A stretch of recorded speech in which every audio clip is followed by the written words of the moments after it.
तुम्हाला मी सांगू इच्छितो, ज्यांना कोणाला माहीत नसेल तर रवींद्र शिंदे यांनी अपार कष्ट केले. अपार कष्ट नाही केले तर गटाराच्या घाणीवर डुकराच्या चिखलाच्या बाजूला बसून दुर्धर परिस्थितीचा अभ्यास केला. जो असा कठोर अभ्यास केला, ज्या माणसाला कधी वाटलं नव्हतं VJTI सारख्या नामांकित कॉलेजमध्ये प्रवेश मिळेल. बाबांनी मला अट्टहासाकार्थ मेडिकलला जावं म्हणून जोशी मेडिकल सायन्स कॉलेजमध्ये ॲडमिशन घेऊन दिलं. बाबांची ओळख जोशी बेडेकर कॉलेज म्हणजे डॉक्टर बेडेकर यांची आणि बाबांची चांगली मैत्री होती. विश्राम बेडेकर, डॉक्टर बेडेकर आणि दिवंगत कामगार चांगले शिंदे जुने जाणते लोक चांगली ओळख होती.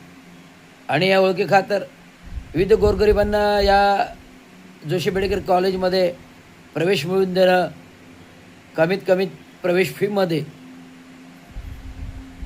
किती पर्सेंटेज असो, चांगो शिंद्यांचा कोटा हा ठरलेला असायचा आणि त्या अनुषंगिक मला सायन्सला ॲडमिशन दिली बाबांनी. परंतु माझं काही मन जोशी बेडेकर कॉलेजमध्ये रमत नव्हतं. कारण मी टेक्निकलचा विद्यार्थी असल्यामुळे मला बायोलॉजिकल सब्जेक्ट म्हणजे ते कॉक्रोच डिटेक्शन करणं, कॉक्रोचला डिटेक्शन करणं, उंदराला डिटेक्शन करणं हे माझ्या मस्तकी बसत नव्हतं. आणि तो बायोलॉजिकल बॉटॅनिकल लॅबमधला जो काही वास, एक तर आधीच मी हेडेकने परेशान असायचो कारण माझं सातत्याने डोकं दुखायचं. त्यामुळे तो लॅबमध्ये गेल्या का माझं डोकं उठलंच समजा. मी वैतागून बाबांना म्हटलं, अरे मला ते कॉलेजला जायचं नाही जोशी बेडेकर कॉलेजला, मला ते सायन्स वगैरे काही नको, मला सायन्स हवं आहे. परंतु टेक्निकल सब्जेक्ट मी पुन्हा माझ्या महाविद्यालय MH हायस्कूलमध्ये 12वीपर्यंत सायन्सला ॲडमिशन घेतली आणि टेक्निकल सब्जेक्ट घेतला. भरघोस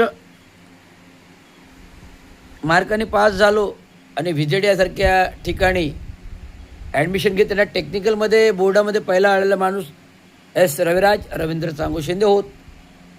शाळेने गौरविले कारण माझं ड्रॉइंग इतकं सुंदर उत्तम होतं की कुठलेही स्केच बाय फ्री हँड काढणारा एकच माणूस रवींद्र शिंदे. आणि अनेक मूर्तिकार म्हणजे गणपतीच्या मूर्त्या बनवणे, नाग बनवणे, हस्तकला यात निपुण माणूस तो म्हणजे रवींद्र शिंदे.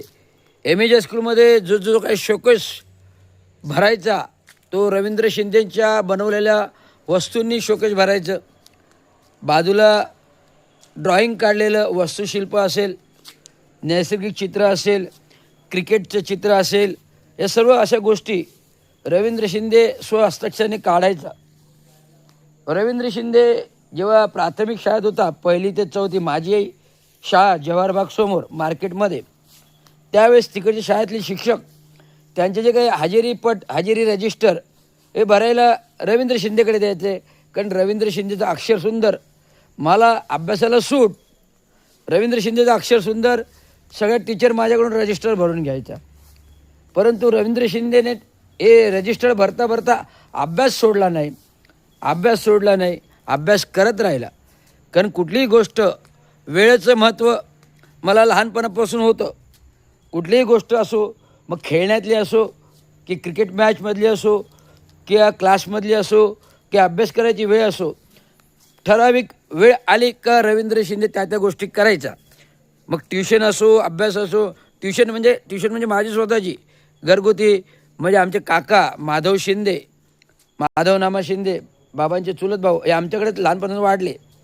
संध्याकाळी 6 वाजले का सगळ्यांनी ॲटोमॅटिकली घरात अवतारत नाही, चांगल्या शुद्ध बिंगोळ करून 7 वाजता डॉट अभ्यासाला सुरुवात. आणि अभ्यास केलं नाही की पट्ट्यांचा मार. आता मी ह्याच्यामध्ये एकी पट्टीनं खाणारा माणूस रवींद्र शिंदे, बाकी 3 भावंड दिवसाला 3-4 पट्ट्या खायच्या. कारण मी अभ्यासात निपुण होतो, हुशार होतो. बाबा म्हणाले रवीला डॉक्टर बनवायचं, प्रभाकरला वकील बनवायचं. पण आम्ही दोघे भावंड हुशार असल्यामुळे त्याला काही नाही, अजून पण हुशार होतो. परंतु प्रभाकरने कॉमर्स निवडलं आणि रवींद्र शिंदेने इंजिनिअरिंग निवडलं आणि या क्षेत्रामध्ये आम्ही दोघंही अधिकारी झालो. आणि बहिणी, आमचं पुरं खानदान महानगरपालिकेतलं आहे. का खानदान महानगरपालिकेतलं आहे? कारण त्यांचं मूळ आणि जडच ग्रामपंचायत, नगरपरिषद, नगरपालिका. बाबा चांगो शिंदे आहेत. गावागावाकडचे खेडेगावातले लोक लागले, अनेक लोक लागली. आज ती लोक वारसा वारसा वारसा वारसा हक्काने आपण त्यांना नोकरी देतो. आज अनेक आमदार, खासदार, कामगार मित्र म्हणून श्रेय घेण्यासाठी येत आहेत विविध प्रश्न. पण प्रश्न सोडवतो तो रवींद्र शिंदेच, खमक्या आणि ढमक्या रंगामध्ये, जो डायरेक्ट थेट अर्धनग्न आंदोलन नाही तर आत्मदहन. जर मागणं मंजूर नाही, जर मला भेट दिली नाही कोणीही अधिकाऱ्याने, मी थेट दरवाज्यावर ठिय्या मांडतो. अशी माझी कार्यपद्धती आहे, कार्यशैली आहे. कारण यांना माणुसकीने, नम्रपणे भेट मागितली, भेट मिळत नसते. आता कालचीच गोष्ट बघा ना, आयुक्त डॉक्टर जितेंद्र आव्हाड साहेबांसमोर मी उभा, डॉक्टर जितेंद्र आव्हाड भेटून बाहेर येत आहेत. मग त्यात ते एकनाथ शिंदेचे कोण सचिन जोशी गेले आतमध्ये थेट. मग आम्ही काय तिथे काय गोटे खेळायला उभा होतो का? 2 तास 1 तास आयुक्तांना चिठ्ठी दिली होती. पण ती चिटिंग करून आयुक्त गेले कुठे? UR सिटीला गेले. आता UR सिटीबद्दल मी सातत्याने बोलतोय.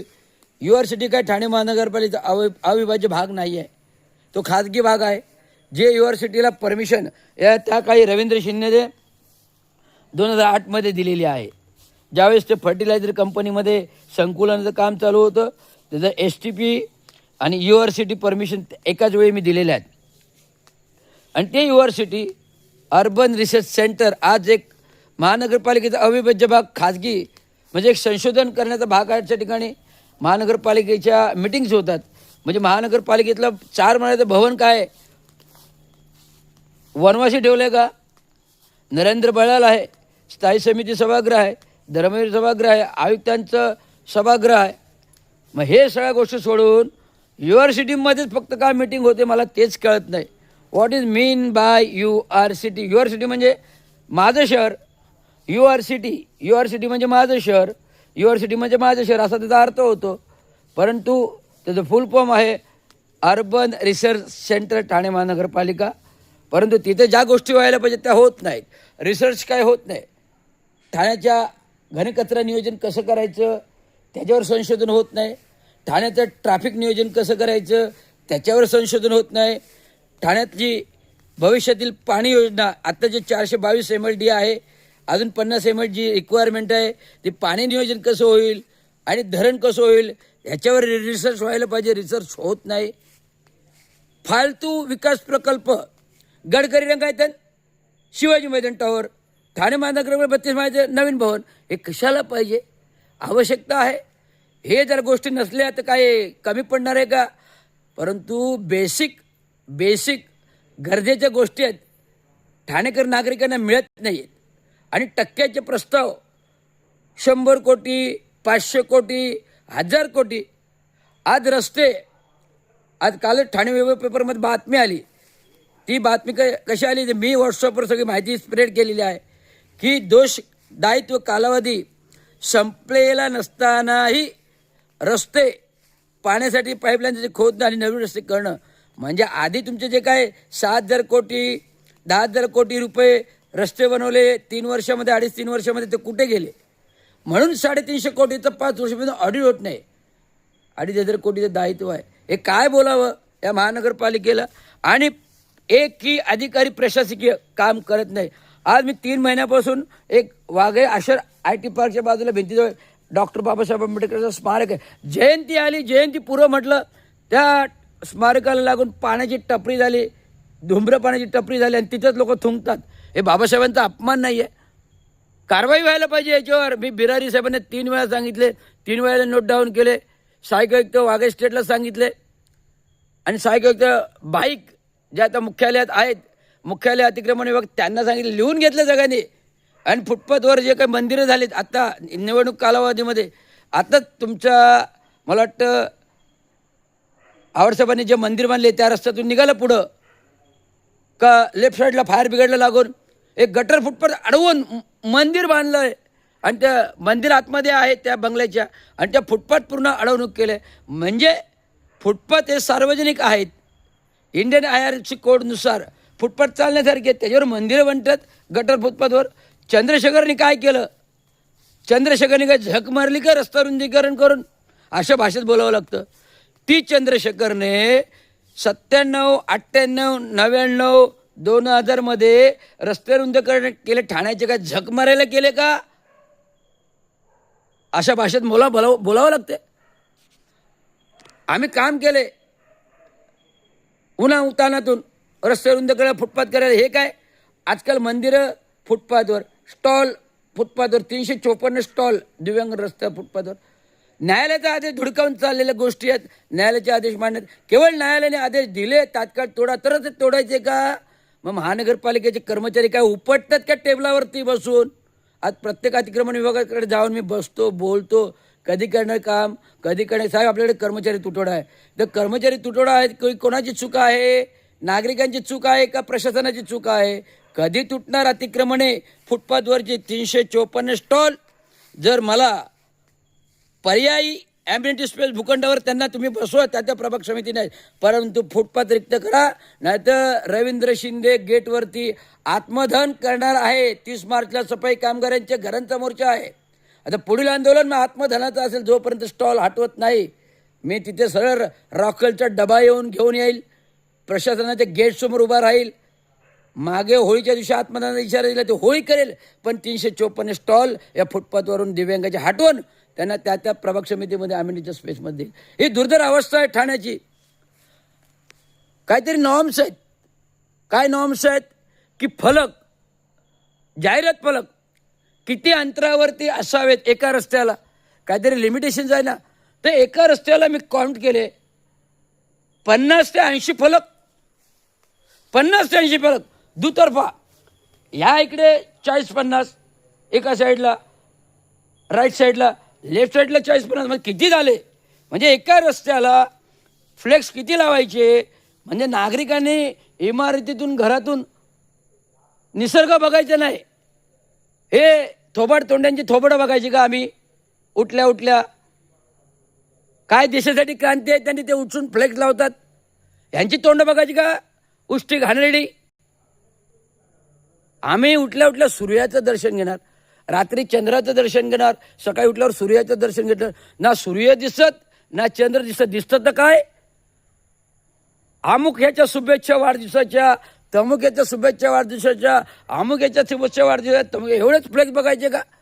मग निसर्ग गेला कुठं? झाडं पानं गेली, मोठमोठ्याली झाडं तुटली, परंतु आमच्याकडे फ्लेक्स वाढले, जाहिराती वाढल्या.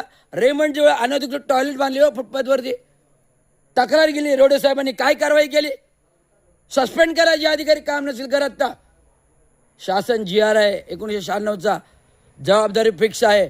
GR कधी रद्द होत नसेल, सेम जबाबदारी फिक्स करा. जे अधिकारी कारवाई नाही करत, उपायुक्त बिरारी अतिक्रमणचे काय करतात बसून? काय करतात काय बसून? आदेश देता येत नाही.